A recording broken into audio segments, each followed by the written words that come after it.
నమస్తే, welcome to icon politics. నేను మీ సురేంద్ర.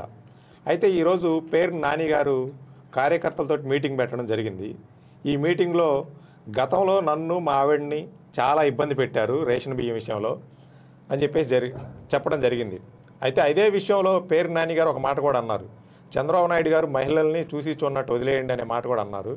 కానీ ఈరోజు మాట మార్చారు. మళ్ళీ మహిళల్ని, మా ఆవిడ్ని చాలా ఇబ్బంది పెట్టారు, ఆవిడ్ని అరెస్ట్ చేయడం కోసం కూడా ట్రై చేశారు అని.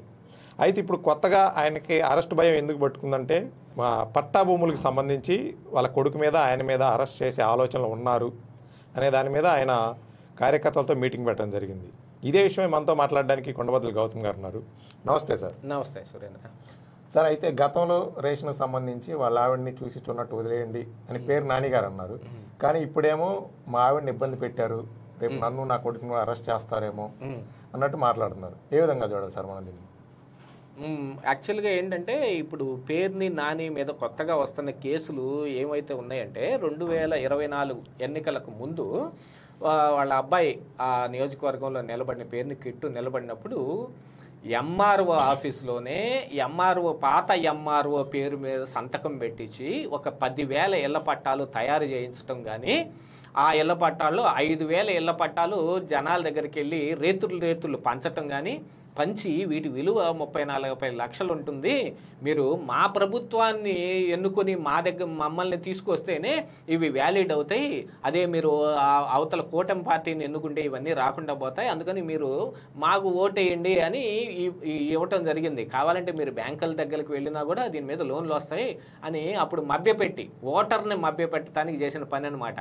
మరి అప్పట్లో తెలుగుదేశం పార్టీ వాళ్ళు కూడా ఆ ఎంఆర్ఓ ఆఫీస్ ముందు ధర్నా చేసి ఆఫీసులో ఉన్న ఈ పట్టాలన్నింటినీ కూడా ఒకసారి జాయింట్ కలెక్టర్ వచ్చి స్వాధీనం చేసుకొని, దీని మీద ఆ ఎంఆర్ఓ ఆఫీసులో కొంతమంది ఆర్ఐలు వీళ్ళు కూడా అలాంటిది ఏం జరగలేదని వివరణ ఇచ్చినాక, జాయింట్ కలెక్టర్ వచ్చి పట్టుకున్న తర్వాత జరిగిందనే అంశం తెలిసినా కూడా వాళ్ళని ఏం చేయకుండా ఊరుకొని ఇలాంటి వ్యవహారం అంతా జరిగింది. ఇప్పుడు మళ్ళీ బయటకు తీశారు.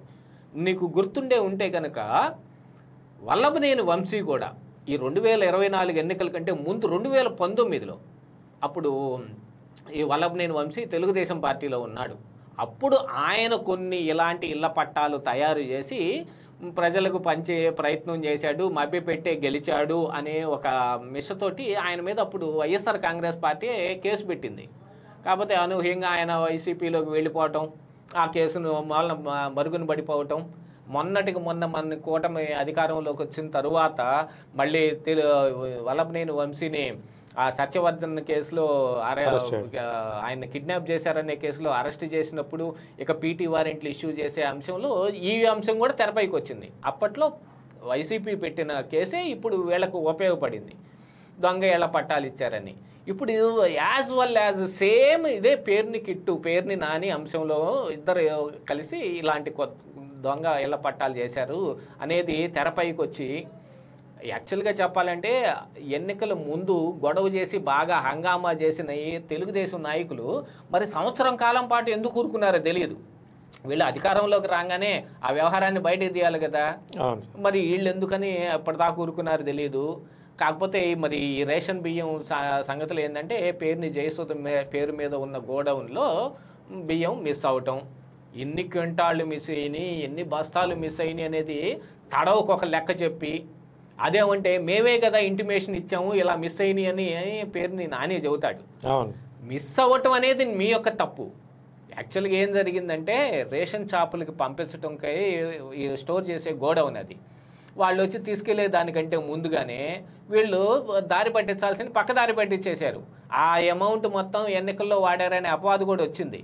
కాకపోతే పేరు ఎవరి పేరు మీద ఉందో వాళ్ళనే వాళ్ళ మీదే చర్యలు తీసుకోవాలి. కాబట్టి అది అభం శుభం తెలియని ఒక గృహిణి ఆవిడ, ఈయన భార్య అయిన పాపానికి ఈయన ఏం చేశాడు, ఆవిడ పేరు మీద గోడౌన్ కట్టిన దానికి ఇప్పుడు ఆవిడ సంజాయిషి చెప్పుకోవాల్సిన పరిస్థితి వచ్చింది. కానీ మీకు అప్పుడు గుర్తుండే ఉంటే కనుక ఆవిడని విచారణకు పిలిచినప్పుడు వైఎస్ఆర్ కాంగ్రెస్ పార్టీ నాయకులు కావచ్చు, అప్పుడు పదవుల్లో ఉన్న వాళ్ళు కూడా వాళ్ళ కారులోనే ఆవిడ అసలు విచారణకు కూడా స్టేషన్కి వచ్చింది. అయినా కూడా అక్కడ ఉన్న విచారణాధికారి ఏం అబ్జెక్షన్ చెప్పకపోయినప్పుడు ఏం చేయాలి? దాని మీద ఇక ఇట్లాంటి పుకార్లే వస్తాయి. దాంతోపాటుగా పేరుని నాని కూడా ప్రెస్ మీట్ పెట్టి మరీ చెప్పాడు, చంద్రబాబు నాయుడు ఆడవాళ్ళని పిల్లల్ని ఏం చేయొద్దు వదిలేయండి అన్నాడు అనేదానికి వాళ్ళు చెప్పారు. ఇలాంటివి అన్నీ చెప్పి ఆ రోజున బాగానే ఉంటే, ఈ అసలైన వ్యవహారం ఇప్పుడు పేరుని కిట్టు కానీ పేరుని నాని కానీ స్వయాన వాళ్ళు ఇరుక్కుపోతారు ఇందులో. ఎంఆర్ఓ ఆఫీసులో ముద్రణ వేసిన దానికి ప్రూఫ్ ఉంది, జాయింట్ కలెక్టరు వాటిని స్వాధీనం చేసుకున్నది ప్రూఫ్ ఉంది, అక్కడికి నుంచి మారిపోయిన పాత ఎంఆర్ఓ సైన్ పెట్టిచ్చారనే దానికి ప్రూఫ్ ఉంది. ఇన్ని జరిగిన తర్వాత ఇప్పుడు వచ్చి తాము ఎక్కడ అరెస్ట్ అవుతామో, యాక్చువల్గా ఇప్పుడు వాళ్ళిద్దరూ అబ్స్కాండ్ అవుతున్నారు. పేరుని నాని అయితే వాళ్ళు ఏదో ప్రెస్ మీట్లో కొద్దిగా మాట్లాడుతూ కనపడ్డాడు, కానీ పేరుని కిట్టు ఆల్రెడీ అబ్స్కాండ్ అయిపోయాడు. ఎందుకంటే వాళ్ళు ఏంటంటే ముందస్తు బెయిల్ కోసం హైకోర్టుకి వెళ్ళారు. ఇప్పుడు ఈ కూటమి అధికారంలోకి వచ్చిన దగ్గర నుంచి వైసీపీ నాయకులది ఒకటే పని, వాళ్ళు ముందస్తు బెయిల్కి హైకోర్టుకి వెళ్ళటం. మొన్న కృష్ణరాజు అనే ఆ జర్నలిస్ట్ కూడా అమరావతి మీద అనుచితమైన వ్యాఖ్యలు చేసి నిన్న పట్టుబడ్డాడు కూడా. కానీ ఆయన ఏంటి, ఆయన కూడా ముందస్తు బెయిల్కి వెళ్ళటానికే ప్రయత్నాలు చేస్తూ ముందుగానే పోలీసులకు దొరికిపోయాడు. సినిమా పక్కీలో ఆయన ముందుగానే దొరికిపోయాడు. కొమ్మినేని శ్రీనివాసరావుని అయితే అరెస్ట్ చేశారు, రిమాండ్ కూడా పెట్టారు అనుకోండి. ఇప్పుడు నెక్స్ట్ వంతు వచ్చేటప్పటికి ఇది ఖచ్చితంగా ఈ పేరుని నానికి కానీ పేరుని కిట్టుకు కానీ ఈ సెగ తగులుతుంది అని గట్టిగా ఊరంతా కోడైకి వస్తుంది. ఇక దాంట్లో పేరుని నాని ఏం మాటలు మాట్లాడతాడు అని అంటే, ఆ రోజు మీరు చేసిన దాన్ని బట్టే మాటలు కూడా వస్తాయి. మీరు చెయ్యలేదు అనే దానికి ప్రూఫ్ ఏమీ లేదు, చేసినట్టుగా ఆ రోజునే బయటపడింది. అప్పుడున్న వ్యవహారాలే బయటపడటం మూలానే మొత్తం ఇదంతా జరిగింది కదా. మరి ఇప్పుడు పేరు నాని ఇంకేం చెబుతాడు? ఇప్పుడున్న అధికారంలో ఉన్న వాళ్ళ మీద అబాండాలు వేయటం తప్ప ఇంకా వేరే ఆస్కారం ఏం లేదు అతనికి. సార్, అయితే ఎప్పుడు ఏ అరెస్ట్ జరిగినా, అంటే కొంచెం పేరున్న నాయకులు అరెస్ట్ జరిగినా కానీ రెడ్ బుక్ అనేది పేరు వినబడుతుంది. అయితే ఇప్పుడు రెడ్ బుక్లో భాగంగానే పేరు నాని అరెస్ట్ అనేది వాదనంగా ఆటోమేటిక్గా వచ్చేస్తుంది. అయితే మనం రెడ్ బుక్ వాదన వైపు ప్రకారం చూసుకున్నా కానీ పేరు నాని అరెస్ట్ అనేది అన్ఎక్స్పెక్టెడ్ అనుకోవాలి కదా. అంటే దీనికంటే ముందు ఇంకొక వ్యక్తి ఉన్నాడు, ఆ వ్యక్తే రెడ్ బుక్లో నెక్స్ట్ వ్యక్తి అరెస్ట్ చేస్తారు. నాని గారు అనే పేరు బాగా వినబడేది. అంటే వాళ్ళు వైఎస్ఆర్సీపీ రెడ్ బుక్ అంటది కదా, మరి ఆయన అరెస్ట్ చేయాలి, కానీ పేరు నాని గారికి అరెస్ట్ వచ్చింది కదా. అంటే ఇప్పుడు వీళ్ళు ముందు వీళ్ళు తర్వాత అనేది ఏముండదు కదా సురేంద్ర. మనం ఒక పేర్లు వరుసగా 10 రాసుకుంటాం. ఫస్ట్ పేరు ఎవరు వచ్చారు, అట్లాగే లాస్ట్ పేరు ఎవరు వచ్చారు, ఒక లిస్ట్ ఉంటుంది అనుకుందాం. మనం ఏ ప్రయారిటీ ప్రకారం రాసుకున్నా ఈ వచ్చిన వాళ్ళు అందరినీ నువ్వు గేట్ దాటి లోపలికి పంపించాలి. ఫస్ట్ పేరు ఉన్నవాడు రాలేదు, లాస్ట్లో వచ్చాడు. లాస్ట్ పేరున్నోడు ఫస్ట్ వచ్చాడు. ఇప్పుడు ఏం చేయాలి? ఆ ఫస్ట్ వచ్చినోడు వచ్చిన దాకా ఆపి వీళ్ళందరినీ పంపించడం అనేది కాదు కదా, ముందు వీళ్ళని పంపించేస్తావుగా. అందుకని ఛాన్స్ దొరికినప్పుడు ఛాన్స్ దొరికిన వాళ్ళందరినీ చేస్తారు. కాకపోతే నేను అనేది ఏమిటంటే, ఛాన్స్ దొరకటము దొరకపోవటం అనే దానికి రెడ్ బుక్ ప్రస్తావన అనే దానికి ఇక్కడ ఆస్కారం లేదు. ఇప్పుడు అంబటి రాంబాబు ఉన్నాడండి, ఆయన పేరు దాదాపుగా రెడ్ బుక్లో ఉండదు. ఎందుకు ఉండదు? ఆయన నియోజకవర్గంలో అందరూ చేసేలాంటి చిన్న చిన్నవి చేశాడు తప్ప ఆయన పెద్దగా ఇదిగో ఆడుదాం ఆంధ్రాలో రోజా ఇరుక్కుపోయినట్టు, స్టోన్ క్రషర్ ని బెదిరించి విడదల రజనీ ఇరుక్కుపోయినట్టు, లిక్కర్ స్కామ్ లో మిథున్ రెడ్డి, చెవిరెడ్డి భాస్కర్ రెడ్డి పేర్లు వచ్చినట్టు, లేకపోతే విజయ్ భాస్కర్ రెడ్డి పేరు కూడా, విజయసాయి రెడ్డి పేరు కూడా ఉంది. ఆయన అయితే మరి ఇప్పుడు కూటమితోటి కొంచెం మింగిల్ అవుతున్నాడు కాబట్టి ఆయన కొంచెం తప్పించే ప్రయత్నం జరుగుతుంది అనుకుంటున్నారు. ఇంకా ఈ అన్ని అరెస్టులు అయిపోయిన తర్వాత ఇక లాస్ట్ జగన్మోహన్ రెడ్డి అన్నట్టుగా కూడా వెళ్తుంది అది పరిస్థితి.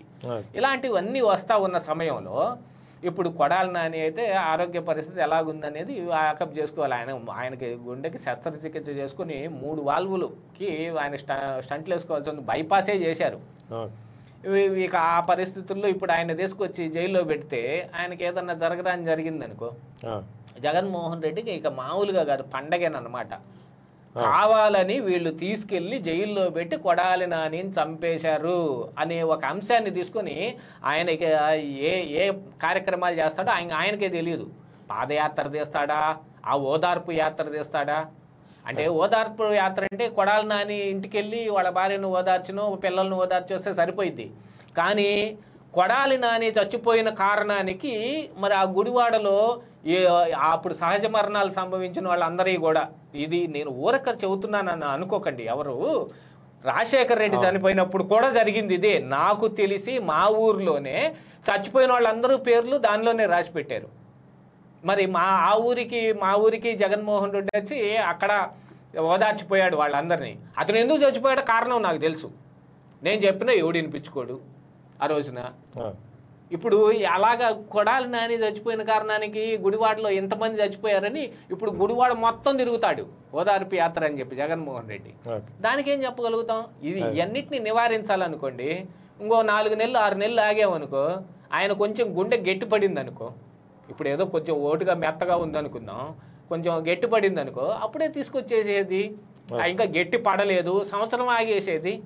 ఇప్పుడు ఆయన ఏం తప్పించుకొని పోలేడు కదా. ఇంకా పరలోకం వెళ్తే ఎవడేం చెప్పలేడు, కానీ ఇప్పటికైతే ఆయన తప్పించుకొని వెళ్ళగలిగే పరిస్థితి కాదు. ఇక మరి తర్వాత వాళ్ళవి చూడాలి కదా. అందులో పేరు నాని చేయాల్సినవి చేశాడు, అవన్నీ జరిగినాయి. ఇప్పుడు లిస్టులో వీళ్ళే కాకుండా అధికారులు కూడా ఉన్నారు. పిఎస్ఆర్ ఆంజనేయులు ఉన్నాడు, విశాల్ గున్ని సస్పెండ్ అయ్యాడు, క్రాంతి రాణా టాటా సస్పెండ్ అయ్యాడు, మిగతా ఎంతమంది ఇప్పుడు సునీల్ కుమార్ కావచ్చు, సిఐడిలో ఉన్న సునీల్ కుమార్ కావచ్చు, ఆ తర్వాత వచ్చిన సిఐడి సంజయ్ కావచ్చు, వాళ్ళు సస్పెన్షన్లోనే ఉన్నారు. ఇక రఘురామకృష్ణరాజు గారి కేసు ఒకటి, అదొకటి ఎవరు సస్పెన్స్గానే అట్లానే జరుగుతుంది. అందులో తులసిబాబు లాంటి వాళ్ళందరూ అరెస్ట్ అవటం, వాళ్ళకి రూల్ ప్రకారంగా బెయిల్ వచ్చి బయటకు రావటం, ఇవి జరిగాయి తప్ప ఇవన్నీ ఇట్లానే ఉన్నాయి. అందుకని కొడాలి నాని కంటే పేరు నాని పేరు ముందు వచ్చింది అని అంటే అదేం అపశృతి కాదు, ఇంకోటి కాదు. యాక్చువల్గా నా లెక్క ప్రకారంగా అయితే సురేంద్ర, ఇప్పుడు రెడ్ బుక్ అనే పేరుని అందరూ మర్చిపోవటం మంచిది. అయితే మర్చిపోయే టైంలోనే అంటే వైసీపీ వాళ్ళు మర్చిపోయే విధంగా కాకుండా దాన్ని ఎక్కువగా రెచ్చగొట్టి ఎక్కువగా పేరు తీస్తుంటారు. అయినప్పటికీ కూడా ఈ రెడ్ బుక్ అని ఎందుకు అనుకోవాలి? అంటే రెడ్ బుక్ అంటే కక్ష సాధింపు కోసం పెట్టిన ఒక ఎర్ర పుస్తకము అనేవి దాని మీద ఏం రాసి లేదు. అందులో అవినీతి చేసిన అధికారులు కావచ్చు, మరి అక్రమాలు చేసిన నాయకులు కావచ్చు అనేది ఉంది ఆ లిస్టు. ఆ లిస్టు బుక్లో రాయకపోయినా కూడా ఎంతమందిని తీయొచ్చు? అందరినీ తీయొచ్చు. అదేనండి, రెడ్ బుక్ని టీడీపీ వైపు నుంచి కూడా ఎవరు తిప్పికొట్టలేదు కాబట్టి వాళ్ళు కూడా రెడ్ బుక్లో భాగంగానే అనుకుంటున్నారు. అదే ఏదేమైనప్పటికీ మీ అభిప్రాయాన్ని తెలియజేసినందుకు ధన్యవాదాలు.